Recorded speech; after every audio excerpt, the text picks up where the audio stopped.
Have you ever felt the ground shift beneath your feet when truth breaks through centuries of silence? In the heart of the Vatican, something extraordinary is unfolding, a revolution so quiet, so profound, that it's shaking the very foundations of what we thought we knew about faith. Pope León XIV, in just 3 weeks, has done what many believed impossible. He has stripped away the golden veneer to reveal the Christ who walked barefoot among the poor. You see him there, this man who once ministered in forgotten villages, now sitting on the chair of Peter. But something is different. Where others saw power, he sees service. Where others built walls, he opens gates. His first act wasn't a grand encyclical or diplomatic meeting. It was to require bishops to walk barefoot in annual processions, feeling the earth beneath their feet as Christ did. Can you imagine the shock rippling through marble halls when this decree was announced? "The church must walk with dirty feet," he whispered to his closest advisors, and these words have become the heartbeat of everything that follows. This simple phrase, this sacred mantra, carries within it the weight of the gospel itself. It speaks of a church that doesn't stand above the world but walks within it, breathing its struggles, sharing its pain. You might ask yourself, what drives a man to such radical simplicity? The answer lies not in rebellion but in remembrance, a return to the one who had no place to lay his head. When Leon XIV opens the Vatican gardens each night to shelter the homeless, providing warm meals and blankets, he isn't creating policy. He's living prayer. These aren't just administrative changes, they're acts of worship. The world watches, in amazement as golden vestments are set aside for simple robes, as ornate ceremonies give way to humble encounters. But you must understand, this isn't about rejecting beauty or tradition. It's about remembering that the most beautiful tradition of all is love made visible, faith made tangible, hope made real in the lives of those who need it most. The church must walk with dirty feet. Echoes through every decision, every reform, every moment of this pontificate. And perhaps, just perhaps, you're beginning to feel that same whisper in your own heart, the call to walk more closely with the one who came not to be served, but to serve. You know that feeling, don't you? That restless ache deep in your soul that no achievement can fill, no possession can satisfy, no pleasure can permanently silence. You've tried to feed it with success, with relationships, with entertainment, with anything that promises to make the emptiness go away. But late at night, in the quiet moments, it returns. That profound hunger for something more, something true, something eternal. Pope Leon XIV understands this hunger intimately. His reforms aren't born from political calculation, but from a man who has tasted the bitter fruit of worldly pretension and found it wanting. When he mandates transparency in Vatican finances, annual independent audits with public reports, he's not just fighting corruption, he's acknowledging that the church, too, has sometimes tried to feed its hunger with earthly power instead of heavenly purpose. You see this recognition in his decision to grant more autonomy to local dioceses, allowing them to make cultural and pastoral decisions without always seeking Rome's approval. This isn't weakness, it's wisdom. He knows that the hunger of a farmer in Kenya is different from that of a businessman in New York, yet both cry out for the same Christ. The church must walk with dirty feet. In every culture, every language, every human context where souls are seeking, the establishment of interfaith dialogue councils shocks some, but those who truly hunger for God understand. When your soul is truly thirsty, you recognize the same thirst in others, regardless of the well from which they hope to drink. Leon XIV isn't compromising truth, he's expanding love. He's acknowledging that God's light shines in many places, even as he proclaims that Christ is the fullness of that light. Consider how he's created global youth councils, giving young voices active participation in church decisions. The older generation might resist, but Leon XIV remembers his own youth, that time when the heart burns brightest, when questions are sharpest, when the hunger for authenticity is most intense. He knows that if the church cannot feed the spiritual hunger of its young, it will lose not just a generation but the future itself. The world's hunger cannot be satisfied by the world's food. The church must walk with dirty feet. Means walking where people are truly hungry, not just for bread, but for meaning, for purpose, for love that doesn't fade.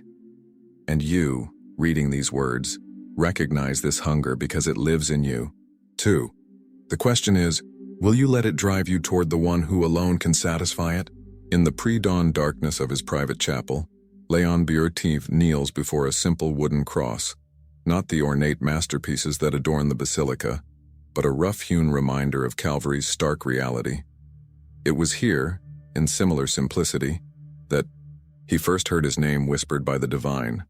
Not Your Holiness or Holy Father, but simply León, the name his mother gave him, the name God has always known him by. This is how God calls each of us, you know. Not by our titles or achievements, but by the name written in our hearts before we were born. You've heard it too, haven't you? Perhaps not audibly, but in those moments when everything else falls silent and something greater seems to be reaching for you. Maybe it came during a sunset that took your breath away, or in the eyes of someone you love, or in the profound stillness after great loss. God doesn't need golden halls or elaborate ceremonies to speak to hearts. He whispers names, in hospital corridors, in classroom struggles, in the loneliness of midnight hours. When St. Francis heard Christ speak from the cross at San Damiano saying, "Rebuild my church," he didn't know it would begin with stones but end with souls. Similarly, León XIV's call came not in the Sistine Chapel but in a mud brick chapel, in rural Ecuador, where he watched indigenous children pray with more faith than many cardinals display. The church must walk with dirty feet. Was born in that moment of recognition that God's voice often speaks loudest from the margins. You might wonder why God chooses unlikely messengers.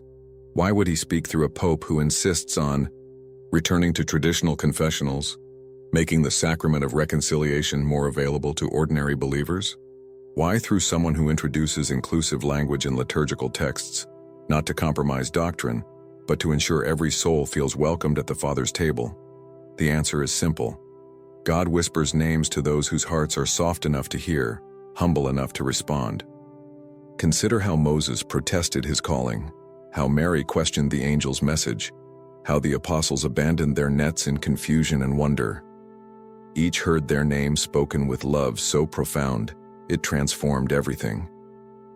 León XIV's revolutionary changes, the carbon-neutral Vatican plan, the bishops walking barefoot, the Vatican gardens open to the homeless. These aren't policies born from committee meetings. They're responses to a name speaker who won't be contained by human expectations. The church must walk with dirty feet. Echoes through every decision, because it echoes the voice that first called this man to leave comfort and walk where Christ walks. And you, dear soul, you who feel restless with conventional spirituality, you who hunger for faith that matters, God is whispering your name too. The question isn't whether you're qualified or ready. The question is, will you listen? Will you respond? Will you let your feet get dirty following the one who calls you by name? There comes a moment in every spiritual journey when comfortable sleep becomes impossible. You've felt it, that stirring in your chest when you realize that the faith you inherited might not be the faith you need to live. León XIV experienced this awakening not in the halls of power, but in the slums of Guayaquil, where he watched a grandmother share her last piece of bread with 5 grandchildren, then kneel to thank God for his abundance. That night he couldn't sleep. The contrast between Vatican wealth and real Christian poverty wouldn't let him rest. You understand this restlessness, don't you? It's the discomfort that comes when your soul outgrows the container you've built for it. When León XIV mandated that bishops must walk barefoot in annual processions, he wasn't imposing a burden. He was offering freedom from the burden of pretense. But oh, how the establishment resisted. Cardinals who hadn't walked a mile in years suddenly discovered theological objections to this radical gesture. The soul's awakening always threatens those who profit from spiritual sleep. The decision to open Vatican gardens to the homeless each night didn't come from a policy manual. It came from a man whose soul had awakened to Christ's presence in the marginalized. The church must walk with dirty feet. became more than words. It became a way of seeing. When you truly awaken spiritually, you can't unsee the sacred in the overlooked, the holy in the humble, the divine in the discarded. Resistance came from everywhere. When he stripped away ornate papal vestments in favor of simple robes, traditionalists accused him of destroying sacred beauty. When he granted dioceses more autonomy, centralists warned of doctrinal chaos. When he established interfaith dialogue councils, conservatives cried compromise. But Leon XIV had learned something crucial. A soul that has truly awakened cannot be argued back to sleep. The whisper of God becomes louder than the shouting of men. You know this resistance in your own life, don't you? When you begin to pray differently, live differently, love differently, the world around you often responds with confusion or criticism. Your old friends might not understand your new priorities. Your family might worry about your extreme devotion. Your colleagues might think you've become too religious. This is the price of spiritual awakening, but it's also the proof that something real is happening in your soul. The church must walk with dirty feet. Means accepting the discomfort of growth, the inconvenience of conscience, the challenge of choosing Christ over comfort. Leon XIV's creation of global youth councils and his push for greater transparency in Vatican finances aren't just administrative reforms, they're symptoms of a soul that has decided to stay awake, no matter how much easier it would be to sleep. And you, dear reader, feel that same stirring. The question is, will you trust the awakening even when others don't understand? Will you let your soul stay awake to God's voice, even when the world calls you back to sleep? You've reached that place, haven't you? That spiritual plateau where the things that once excited you now feel hollow, where the achievements that once motivated you now seem trivial, where the pleasures that once satisfied you now leave you empty. Leon XIV knows this landscape intimately. It's the territory every awakening soul must cross. The desert where earthly things reveal their true size and only the eternal seems large enough to fill the expanding space within your heart. The moment came for him during his third week as Pope, sitting in the ornate papal apartments that had housed pontiffs for centuries. The golden walls, the priceless art, the elaborate furnishings, all of it suddenly felt like a beautiful prison. That night he made a decision that shocked his staff. He would continue to sleep in the simple guest quarters he'd chosen upon arrival. The papal bedroom, with all its grandeur, was too small for a soul that had tasted the vastness of God's love among the poor. This is why his reforms seem so radical to those who haven't experienced this spiritual expansion. When you've seen Christ in the eyes of street children, Vatican luxury becomes an embarrassment. When you've felt God's presence in mud-brick chapels, marble cathedrals can feel cold and distant. The church must walk with dirty feet. Isn't just about humility, it's about scale. It's about recognizing that the God who fills the universe cannot be contained in our golden boxes, no matter how beautiful. You see this divine discontent in his environmental initiative, the plan to make Vatican City carbon neutral by 2030. To critics, it seems like political posturing. But Leon XIV understands something deeper. When everything earthly seems too small, you begin to feel the pain of creation itself. The groaning of the earth becomes personal because you've learned to hear God's voice in all things. Care for the environment isn't just policy, it's prayer in action.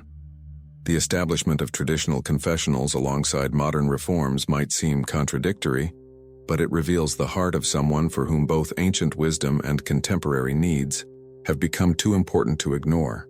The church must walk with dirty feet. Means being willing to embrace whatever truly serves souls, regardless of how it looks to those whose vision remains limited by human categories. This is the loneliness of spiritual growth. When you outgrow the things that once defined you, but haven't yet fully grown into what you're becoming.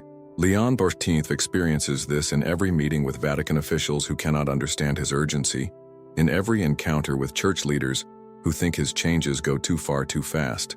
But he's learned what you're learning. When God expands your heart, you cannot voluntarily shrink it back to its former size. The question isn't whether you'll feel displaced in a world that suddenly seems too small. The question is whether you'll trust the process of becoming large enough for the love that's trying to live through you. Something shifts in the silence between heartbeats. You know this moment, when the noise of life finally quiets enough for you to hear what God has been saying all along. For León XIV, this listening began in earnest during his first private Mass as Pope, celebrated not in St. Peter's Basilica but in the small chapel where he'd been praying since his election. There, without cameras or crowds, without ceremony or spectacle, he heard the whisper that would reshape everything. "Feed my lambs, tend my sheep, feed my sheep." The words weren't new. Every priest knows Christ's commission to Peter. But the voice was alive, present, demanding.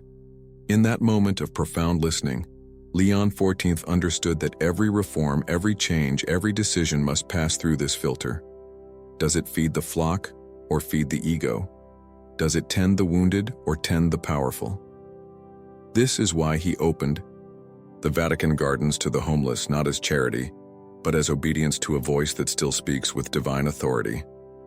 You've experienced this quality of listening, haven't you? Those moments when prayer stops being words you say and becomes a conversation you join. When scripture stops being text you read and becomes a letter addressed personally to you.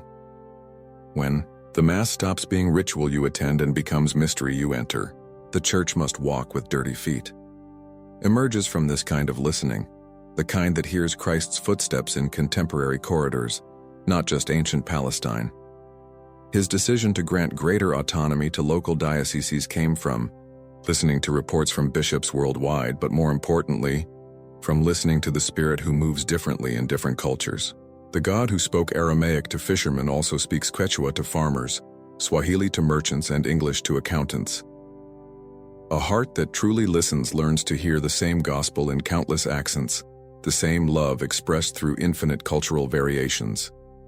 The interfaith dialogue councils shock traditionalists, but they reveal a pope whose listening has become so refined he can hear God's echoes even in other religious traditions, not because all religions are the same, but because the God who revealed himself fully in Christ also plants seeds of truth wherever human hearts genuinely seek him.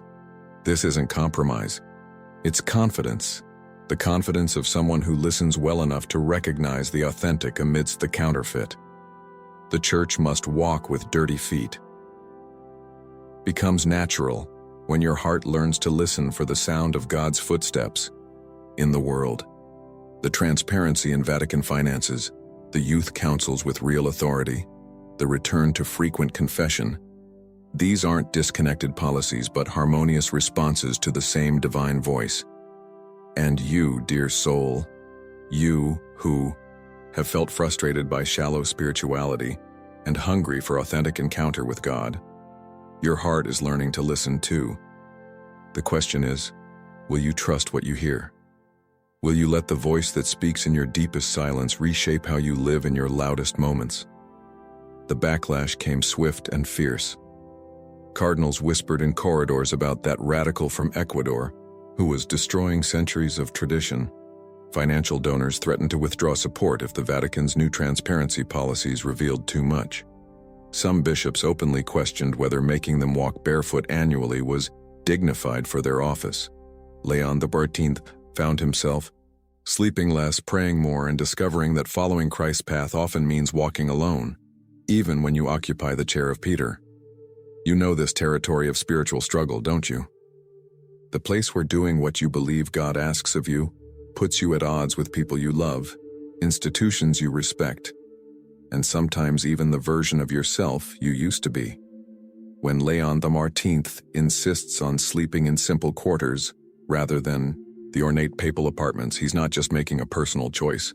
He's accepting the daily discomfort of living differently, the constant friction of choosing Christ's path over conventional expectations.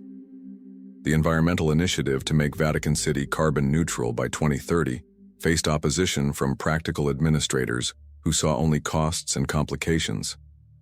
But León XIV had learned something in his missionary years. God's will often looks impossible until you step forward in faith. The church must walk with dirty feet. Means accepting that the path of discipleship always leads through difficulty, not around it. Every saint's biography confirms this truth. The closer you draw to God, the fiercer the opposition becomes. St. John of the Cross wrote about the dark night of the soul, but he could have written about the bright day of the soul. Those times when your newfound clarity makes you a threat to systems that depend on spiritual darkness. When Leon XIV established youth councils with real decision-making power, older church officials felt their authority threatened. When he promoted inclusive language in liturgy, traditionalists accused him of theological innovation. The purity of his intentions didn't protect him from the impurity of others' reactions. But here's what you must understand about struggles that purify. They don't come to destroy your faith, but to strengthen it. Not to discourage your devotion, but to deepen it. When Vatican bureaucrats resisted his financial transparency measures, Leon XIV didn't become cynical. He became more committed to the vision of a church that has nothing to hide because it has everything to give. The church must walk with dirty feet. Doesn't mean the journey will be clean or easy. It means the destination will be worth the difficulty of the path.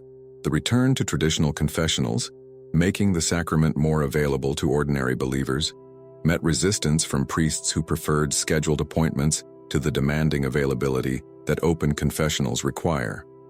But Leon XIV remembered his own confession as a young man, how the grace he received in that simple booth changed his entire life trajectory.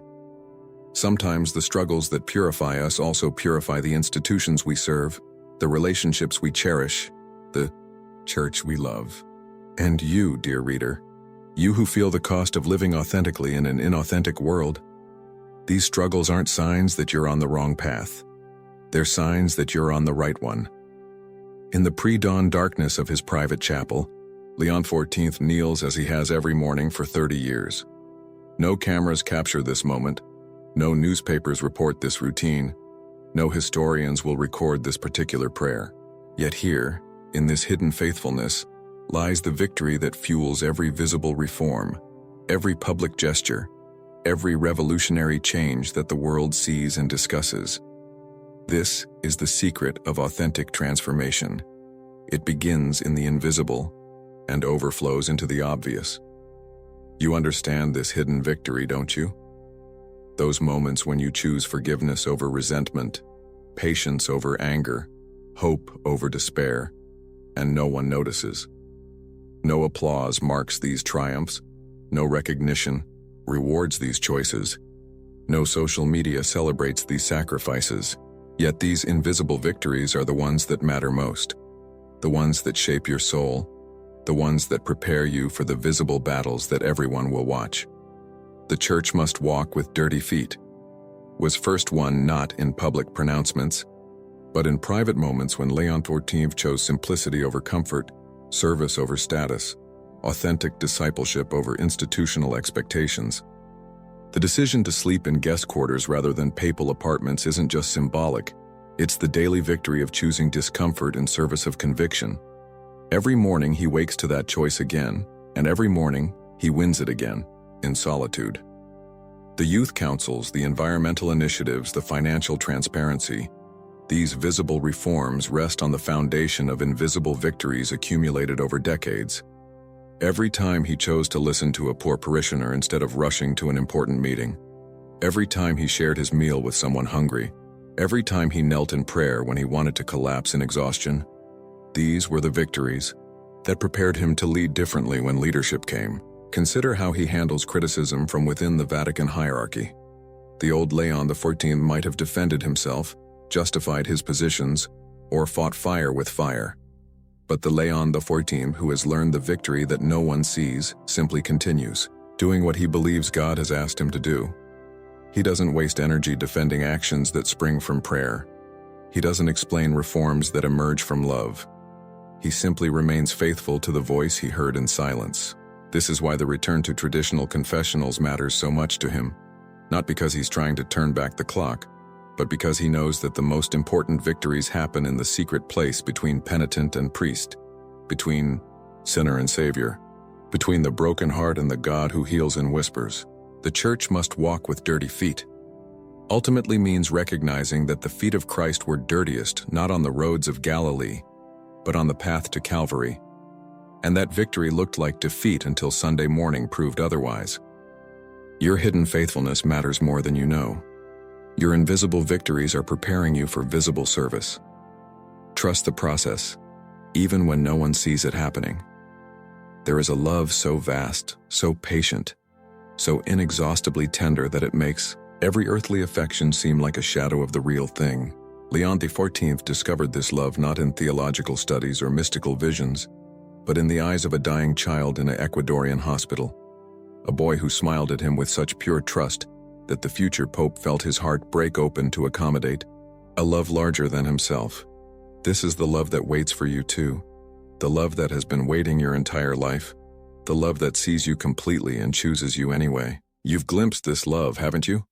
Perhaps in moments of profound beauty when creation seemed to whisper your name, or in times of deepest sorrow when comfort came from somewhere beyond human reach, or in the eyes of someone who saw your worst and loved your best. This isn't just human love elevated or romantic love spiritualized. This is the foundational reality from which all other loves emerge. The love of God that existed before you were born and will continue after your last breath. When Leon XIV opens the Vatican gardens to the homeless each night, he's not performing charity. He's acting out of love. When he insists on financial transparency, he's not just fighting corruption. He's loving the church enough to heal her wounds. When he mandates that bishops walk barefoot in annual processions, he's not imposing hardship. He's inviting them into the love that makes service a joy rather than a burden. The church must walk with dirty feet, because love always descends, always serves, always chooses the lowest place. This love is personal in the most intimate way imaginable. It knows your secret fears, your hidden dreams, your midnight doubts, your dawn hopes. It knows why you cry sometimes for no reason you can name, why certain songs make your heart ache with inexplicable longing, why you feel most yourself in moments of compassion toward others. The God who spoke the universe into existence whispers your name with the tenderness of a mother, singing her child to sleep. But here's what you must understand. This love makes demands. Not the harsh demands of a tyrant, but the compelling demands of love itself. When you truly encounter divine love, you cannot remain unchanged. Leon XIV's reforms, the environmental initiatives, the youth councils, the interfaith dialogue, these aren't policy positions but love responses. When you experience the love that waits for you, you cannot help but love in return, and love always expresses itself in action. The church must walk with dirty feet, because the love that waits for you walked with dirty feet to a cross, descended to death, and rose to life, all for the sake of this moment when you realize that you are loved beyond measure, chosen beyond reason, and called beyond imagination. The question isn't whether this love exists. It does, and it's calling your name right now. The question is whether you'll let yourself be loved this completely, this transformatively, this dangerously. Because once you truly encounter the love that waits for you, everything else changes. Everything. The journey ends where it began, with a choice. Leon XIV made his choice that night in the mud brick chapel in Ecuador, kneeling before a wooden cross while rain drummed on the tin roof and the presence of Christ filled the humble space until there was no room for anything else. Now, 3 weeks into his papacy, with 10 revolutionary changes shaking the foundations of the Vatican, he kneels before that same wooden cross, carried with him to Rome, and makes the choice again, to follow Christ wherever he leads, whatever the cost. You stand at the same crossroads, don't you? All these words, all these reflections, all these invitations have led to this moment of decision. You can close this book, return to comfortable patterns, and pretend your heart hasn't been stirred. Or you can do what Leon XIV did, what every saint has done, what every true disciple must do. You can say yes to the voice that has been calling your name throughout these pages, throughout your life, throughout this very moment. The church must walk with dirty feet, because you are called to walk with dirty feet. Not metaphorically, not someday, not when you're more ready or more worthy or more certain. Now, today, in your family, your work, your neighborhood, your own private chapel of the heart. The love that waits for you is the same love that moved Leon XIV to open Vatican gardens to the homeless. to insist on transparency, to choose simplicity over splendor. This is your moment of return, not to a place you've been, but to the person you were always meant to be, the one who chooses compassion over comfort, service over status, authenticity over approval, the one who hears God's whisper above the world's shouting, who recognizes Christ in the marginalized, who finds the sacred in the simple. This is your home.